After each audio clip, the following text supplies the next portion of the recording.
Dios en un autor o corriente de la Edad Media, en este caso Santo Tomás. Para Santo Tomás hay una clara distinción entre filosofía y teología, entre razón y fe. Esto es así porque hay verdades que son reveladas y solo se puede acceder a ellas mediante la fe. Otras verdades son entendibles y se puede llegar a ellas por la razón, y son verdades de razón. Así tenemos verdades de fe y verdades de razón. Los artículos de fe solo pueden ser creídos, solo pueden ser alcanzados por la fe, entendiendo la fe como un acto del entendimiento, movido por la voluntad, a la que Dios asiste mediante la gracia.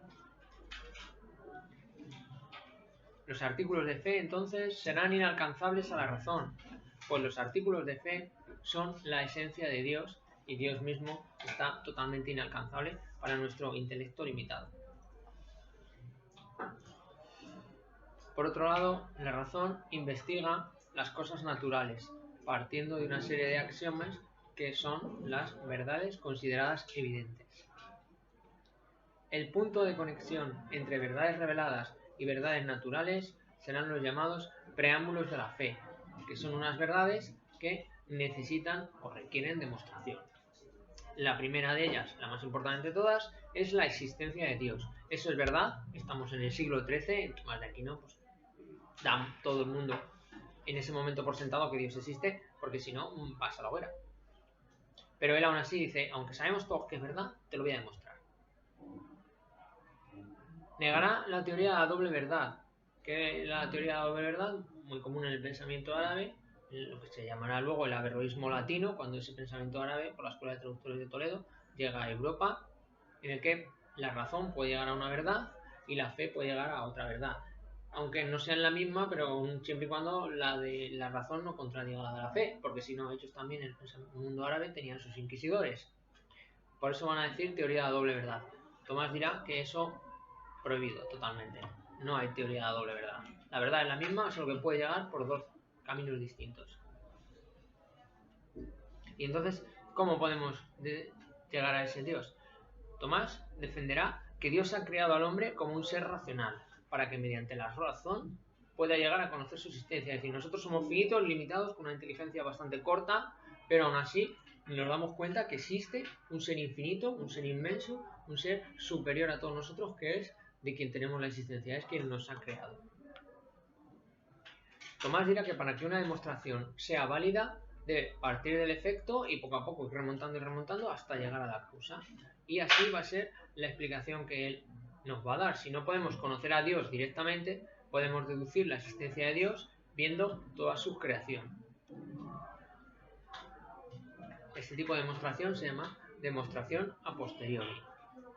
Santo Tomás va a decir, no es que te pueda demostrar que Dios existe, es que te lo voy a demostrar 5 veces, te lo voy a demostrar de 5 formas distintas. Y propondrá 5 vías para llegar a Dios. Esas vías son como caminos que llegan a demostrar la existencia de Dios. Esa estructura es más o menos la misma. Las 5 vías tienen, por así decirlo, el mismo esquema de razonamiento. Se parte de un hecho de la experiencia y poco a poco, mediante el principio de causalidad, se va procediendo a ir demostrando es que esto viene de aquí, que esa es su causa, y eso, efecto, tiene su causa, y así poco a poco vas a ir remontando hasta llegar a Dios, porque no puedes remontarte hasta el infinito, siempre va a haber una primera causa, y esa primera va a ser Dios. La primera vía, ¿dónde va a partir? La primera vía va, todos estamos oyendo el jaleo del patio, ¿verdad? Pues la primera vía va a partir del movimiento. Los sentidos perciben objetos que se mueven y eso que se mueve es movido por algo, ese algo a su vez es movido por otra cosa y vamos a ir remontando hasta que haya una cosa que sea la causa de que lo demás se mueva, pero a esa cosa no le mueve nadie. Ese primer motor, ese sería el acto puro, que es Dios, y estando ahí, ¿no? Pues los va irradiando o va generando el movimiento en los otros seres sin ser él movido por ningún otro. La segunda vía parte de la necesidad de una causa incausada. Todo lo que es por algo. Todo lo que ha pasado tiene una causa de por qué pasa eso, pero habrá algo que pasa sin que tenga ninguna causa. y eso será Dios. Dios está ahí porque sí, porque Él es, porque puede, porque, ¿vale? Y es Dios. Todo lo demás pasa porque Dios quiere. La tercera vía se fundamenta en la exigencia de un ser necesario. Es decir, nosotros en la naturaleza vemos unos seres que son seres contingentes, están ahí pero podrían no estar. Estos alumnos que están en clase pues podrían no estar. Seguramente que hace unos días faltó uno de ellos o faltó otro, hoy ha faltado una alumna, que a lo mejor esa alumna sí viene mañana pero no viene uno de los que están aquí. Es decir, seres contingentes. Están pero podrían no estar. ¿Qué nos va a decir Tomás? Que para que haya seres contingentes tiene que haber un ser que sea necesario. Es un ser que está y no puede no estar. No podría ser el mundo si él no hubiera sido. Por eso dirá que Dios es el ser necesario que nos garantiza la continuidad del mundo. La cuarta vía, ¿qué nos va a decir? Que hay grados de perfección en los seres. Nosotros vemos en la naturaleza distintos seres, unos con mayor grado de perfección, otros con menos, y bueno, pues por analogía vamos viendo que tiene que haber un ser que sea el ser perfecto, que tenga todas las perfecciones en él. Dios, dirá Tomás, es el ser que acumula todas las perfecciones, toda la belleza, toda la bondad, todas las perfecciones en un único ser. Y en esa naturaleza vemos que el mundo está en orden. De ahí vendrá la quinta vía. La quinta vía nos viene del orden del mundo. Vemos que en la naturaleza pues está absolutamente todos los seres muy bien colocados, todas las especies unas con otras, los ecosistemas, todo muy bien entregado. Hay un orden en la naturaleza. Ese orden en la naturaleza lo que nos está diciendo es que es una creación. No es que por azar, así de casualidad, surja esto, sino que hay un ser creador, ordenador y sustentador del orden. Y por eso, aunque a veces haya terremotos, haya tempestades, haya tsunamis, vuelve a haber un orden. ¿Por qué? Porque ese equilibrio es la garantía de que Dios está ahí cuidando de su creación. Ese orden del mundo, esa naturaleza en el que todo actúa a su fin. Y eso viene de la perfección y la inteligencia máxima de ese Dios como ordenador del mundo. ¿De dónde vienen estas vías que nos cuenta Tomás? Pues primera, segunda y quinta vía son una, digamos, o tienen una muy gran influencia de Aristóteles. Bueno, la primera realmente es una fotocopia en la que ha cambiado dos palabras, todo lo demás ya lo decía Aristóteles en la metafísica.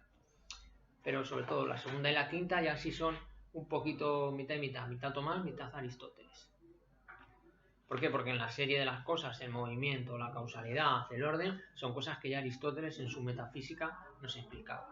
Y la cuarta vía viene pues esa influencia neoplatónica. La tercera, el averroísmo latino, del que hablábamos antes con la teoría de la doble verdad.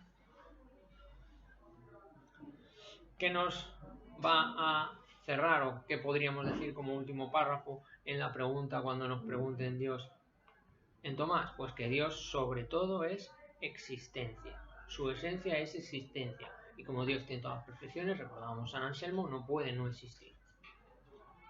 Estas vías nos traen un acercamiento a la esencia de Dios, siempre dentro de los límites de nuestra razón. Esta razón nuestra, limitada o tan limitada en comparación con los filósofos clásicos, ¿verdad? Los filósofos medievales tienen una concepción de la razón humana un poco más estrecha, ¿vale? Pues dentro de estos límites de la razón, Tomás nos va a ir tratando de dar las pautas para que podamos llegar a conocer o podamos llegar a comprender o podamos llegar a captar la esencia de Dios.